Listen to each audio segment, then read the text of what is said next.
Hey, geometry students. You'll notice that there are two sequences at the top of the page. 1, 3, 5, 7, 7, 4, 1, -2. Do you notice anything in common about these two sequences? Do you notice that they both go up or down, I should say, by a common number between each term? That's what we're going to be talking about today. We're going to be talking about a type of sequence known as an arithmetic sequence. Now, we're going to take something that's relatively simple and make it super complicated, as we oftentimes do. The reason we're making it complicated, though, is that it's only temporarily complicated. The technique that we're going to develop in this lesson for dealing with these kind of sequences is actually something that we're going to use later on in algebra and becomes very important as a part of math as a whole. So stick with this. I know this is going to feel like it's a little harder than it has to be, and there's an easier way to do it. But if you understand the logic of the hard way of doing things, later on things are going to be a little easier for you. Okay, let's get started. We need to define what a sequence is first. What is a sequence? I already used that word a couple of times. A sequence is just a list of numbers that follows a rule. And when I talk about a term in a sequence, I'm talking about each specific number. So the first term of this sequence is 1. The second term is 3. The third term is 5. Usually, we number the terms of our sequence like that. We can even refer to the nth term of a sequence. The nth term is a term an unknown distance away. So it could be the 30th term, the 40th term. It could be any term later on in a sequence could be called the nth term of a sequence. We'll talk about what that means in just a little while. An arithmetic sequence is a sequence that has a common difference between consecutive terms. This common difference is the number 2, because this sequence counts up by 2 every single time. 3 minus 1 is 2. 5 minus 3 is 2. 7 minus 5 is 2. This common difference is -3, because it counts down by 3 each time. 4 minus 7, -3. 1 minus 4, -3. -2 minus 1, -3. Okay, that's what an arithmetic sequence is.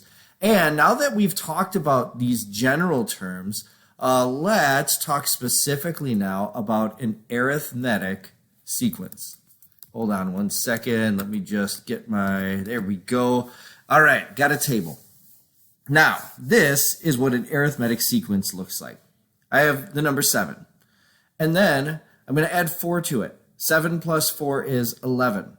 7 plus 4 plus 4 is 15. 7 plus 4 plus 4 plus another 4 is 19, and so on and so forth. This is an equation, basically, or a relationship, at least, that can be used to generate a sequence based on the number 4, the common difference 4. Now, look what we're doing here. We're defining term numbers. The first term is 7. The second term is 11. What is that? 7 plus 4.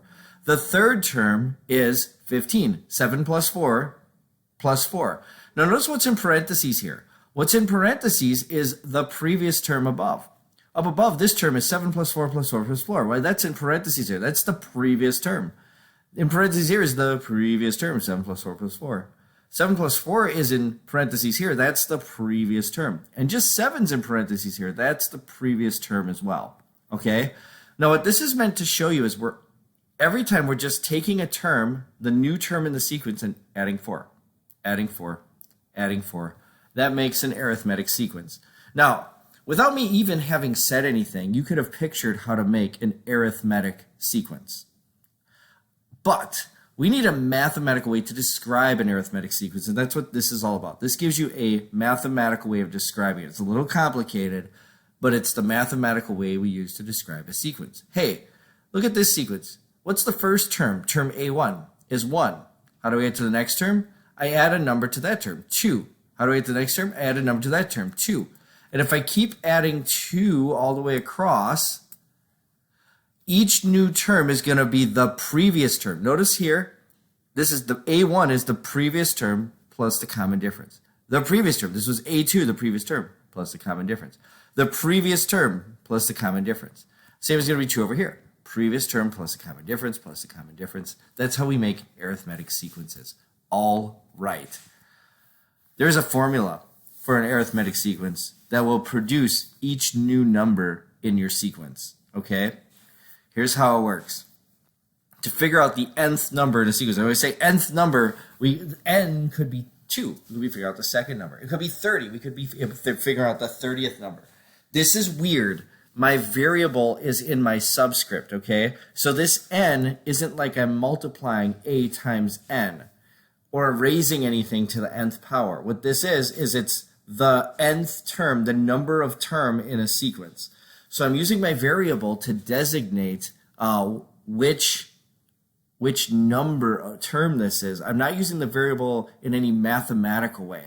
Normally when I use a variable, it's because I'm multiplying it by a number to show that there's multiplication or raising to a power or something like that.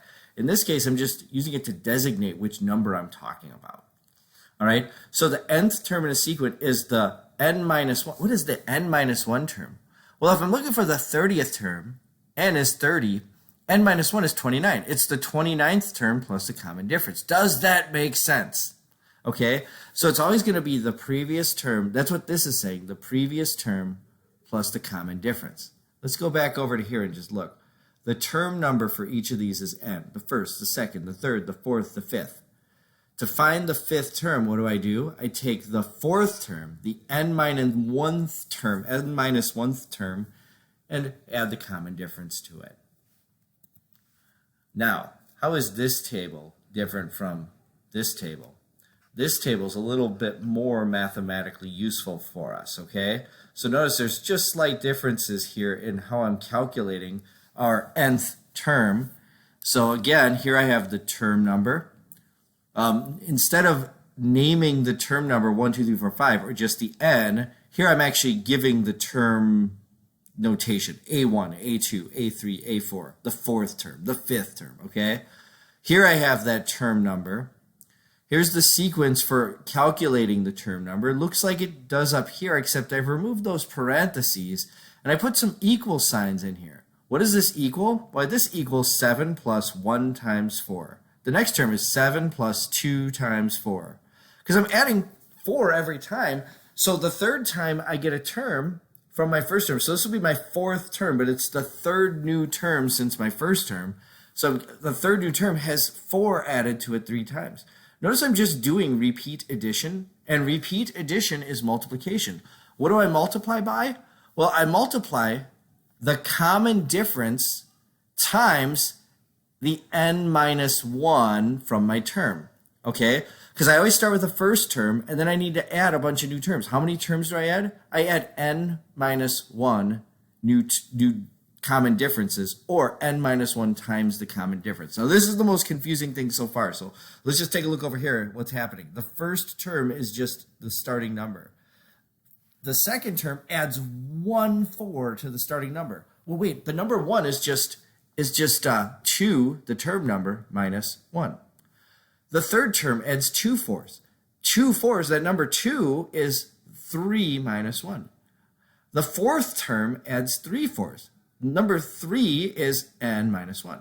So the equation is always going to be the original term plus n minus 1 times the common difference. Here's where that's actually going to play out here. The nth term, here's the equation for finding the nth term in an arithmetic sequence. It's going to be this, except in variable form. The nth term equals the first term, in this case it was 7 up here, right? Plus n minus 1. So if I'm looking for the 30th term, n is 29. If I'm looking for the 100th term, n is 99. It's the nth term, n, minus 1 times whatever that d is for the common difference. Okay, so that's how I would calculate the nth term of a sequence. And now we are ready to do practice problems, the lesson practice, and practice using this together.